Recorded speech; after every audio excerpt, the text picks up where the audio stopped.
Muy buenas tardes, estamos transmitiendo nuevamente desde Manantiales de Piedad. En esta serie de proverbios que hemos titulado La sabiduría práctica y la práctica de la sabiduría. Y hoy el proverbio que tenemos lo he titulado Respeto a los progenitores. En el siguiente proverbio veremos un paralelismo con Proverbios 10.1, pues se asemejan aunque cambie alguna palabra. También encontramos un mensaje semejante en 23:24 y en 30:17. Proverbios 15:20 dice: el hijo sabio alegra al padre, pero el hombre necio desprecia a su madre. Ya vimos cuando pasamos por Proverbios 10.1, que lo podemos volver a leer porque tiene un mensaje muy parecido. 10.1 dice el proverbio de Salomón: el hijo sabio alegra al padre, pero el hijo necio es tristeza de su madre. Es muy parecido, pero cambia a quién se dirige o de quién está hablando. Vimos allí en el 10.1 una estructura parecida, pero allí se repite hijo. Las dos veces se repite la palabra ben, que es hijo. Mientras que en 15:20 se usa la palabra Adam, para hombre. Tenemos nuevamente, como en casi todos los proverbios, el contraste entre los jajam, es decir, los sabios, y kesil, o los kesilim, necio. Kesil, que es necio en singular, y jajam, que es sabio en singular. De ahí viene la palabra jajamim, o los sabios, y los kesilim, los necios. Que es en general la estructura con más contrastes en el libro de Proverbios, porque de eso se trata el libro de Proverbios, la diferencia entre el sabio y el necio, entre el que tiene valores y ética, valores éticos y morales altos, profundos, y los que no respetan absolutamente ninguno de los valores o tienen los valores corrompidos. Esa es la estructura del libro de Proverbios, y esta es la estructura del libro de este proverbio. Este proverbio es descriptivo, ¿sí? Allí no está dando un consejo. Este proverbio es descriptivo de las relaciones familiares, no es un consejo, sino que muestra lo que pasa cuando un hijo crece en estatura y sabiduría. No es casual que Lucas, 900 años después, diga que en Lucas 2:52, y Jesús crecía en sabiduría y estatura, y en favor con Dios y los hombres. Crecer en estatura, pero no madurar en sabiduría, es exactamente el ejemplo de la segunda parte de este proverbio. El necio de este proverbio es un hombre. ¿Por qué habla de que es un hombre y en el 10.1 habla de un hijo? Porque aquí este hijo ha crecido, se ha hecho hombre. Y el necio de este proverbio es un hombre que ha crecido en edad y estatura, pero decidió ser un necio.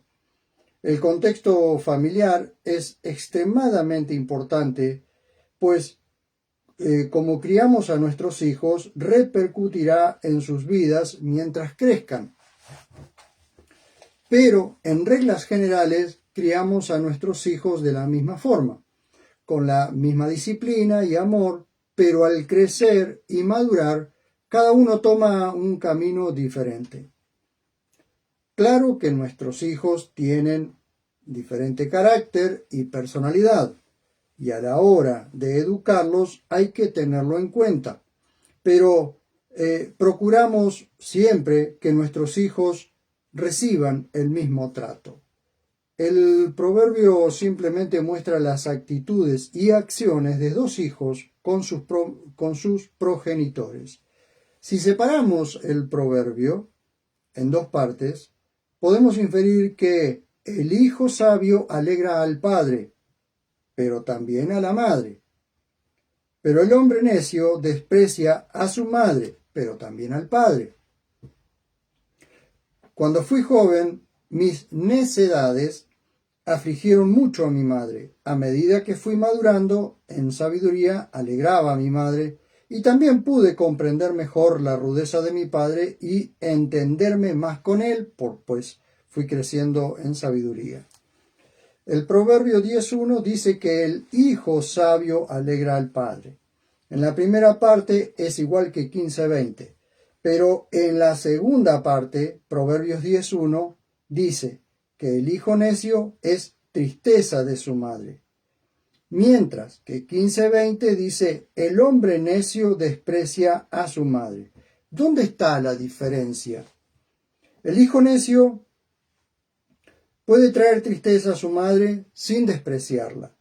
Su comportamiento necio es lo que entristece a sus progenitores, principalmente a su madre. Pero más grave es que el hombre necio añada tristeza a su madre porque la desprecia, quebrantando así el mandamiento que dice: honra grandemente a tu padre y a tu madre, para que tus días se alarguen en la tierra que Yahvé tu Elohim te da. Y veamos que dice honra grandemente, como Proverbios 3:6, donde dice honra a Dios grandemente con tus bienes. Las mismas palabras pronuncia Jesús, el ungido y autor de la ley, y las repite Pablo en la carta a los gentiles, los que no estábamos bajo la ley, pero que pertenecemos a la iglesia de Dios en el ungido. Y esta carta muestra la profundidad, la altura y la anchura de la responsabilidad que tenemos como creyentes. Recuerden que la carta llamada comúnmente la carta a los Efesios es una carta que Pablo dirige a los gentiles, a aquellos que nunca habían estado bajo la ley, que no pertenecen al pueblo judío. Pero muestra a través de esa carta la altura, la anchura y la profundidad que tiene la iglesia de Dios en el ungido en medio de una sociedad en oscuridad, en medio de una sociedad que se pierde. Por eso tiene tanta responsabilidad el creyente delante de Dios, y aún más que aquellos que estaban bajo la ley, pues los creyentes que han creído en el Señor Jesús como su único y suficiente Salvador tienen el poder del Espíritu Santo en su vida. Si tenemos a nuestros progenitores vivos, sean creyentes o no, tenemos la enorme responsabilidad de honrar a nuestros padres, no solo darles alegría por nuestras decisiones éticas y morales, sino también amarlos. El desprecio por los padres también se muestra en nuestros actos, aunque no los despreciemos de forma directa. Cuando no les obedecemos, cuando los ignoramos, cuando nos necesitan y no respondemos. Desechemos la necedad y abracemos la sabiduría. Siempre traerá mayores beneficios para nuestra relación con Dios primero, con nuestros padres y con la gente en general. Como dice de Jesús, que crecía en sabiduría, en estatura y en sabiduría y en favor para con Dios y para con los hombres. Y eso lo vemos también en el respeto que él tenía a sus padres adoptivos, a José y María, entendiendo que su Padre Celestial era su verdadero Padre. Hasta aquí quiero llegar con este consejo, y deseo con todo mi corazón que aprendamos, que entendamos que el respeto por nuestros padres, el abrazar la sabiduría, siempre va a marcar la diferencia en una sociedad que se pierde, en una sociedad que anda sin rumbo, que está en la oscuridad. Y podemos ser ejemplo en medio de una sociedad que se pierde. Dios nos ayude a mantenernos firmes en esto, y oro precisamente para que yo primero y luego todos aquellos que lean y escuchen estas palabras puedan ser obedientes a Dios y amar a sus progenitores y respetarlos y honrarlos. Los saludo hasta el próximo video y nos vemos cuando nos veamos.